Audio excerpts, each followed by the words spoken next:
Welcome to this week's edition of Inside Warhawk Football on UWW-TV. I am your host, AJ Kober, joined by Warhawk Football head coach Kevin Bullis.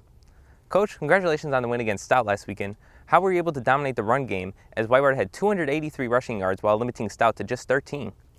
We knew that was going to be a priority coming into the game.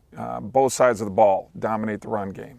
And as with anything, I mean, we started out the year with an offensive line that had not one of them had started the game.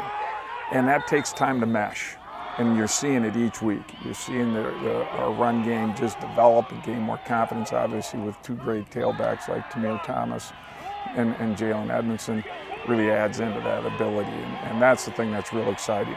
And then the same thing on the defensive side of the ball to really eliminate their run game and the explosiveness of their quarterback to be able to scramble and then eliminate the long pass game were the keys of the game. How has Jeffrey Isotalo McGuire really evolved over the course of this season, as he now has 3 straight games in which he's made all of his field goal attempts? Yeah, and it's exciting. We knew when Jeffrey committed last spring, we knew we had somebody special.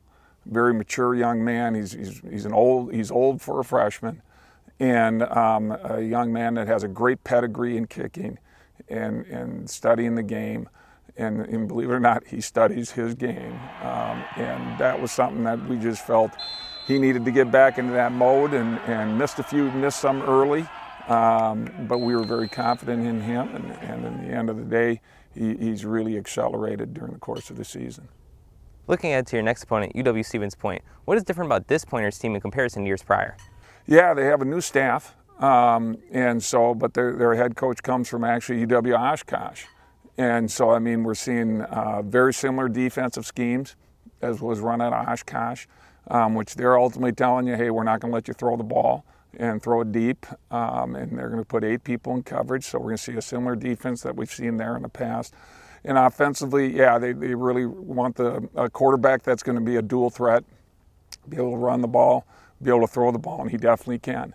And so, I mean, it's something that we've played against in the past, and obviously they're going to present a challenge to us. Well, thanks for your time, Coach, and we'll see you next week. We'll see you next week. This has been this week's edition of Inside Warhawk Football on UWW-TV.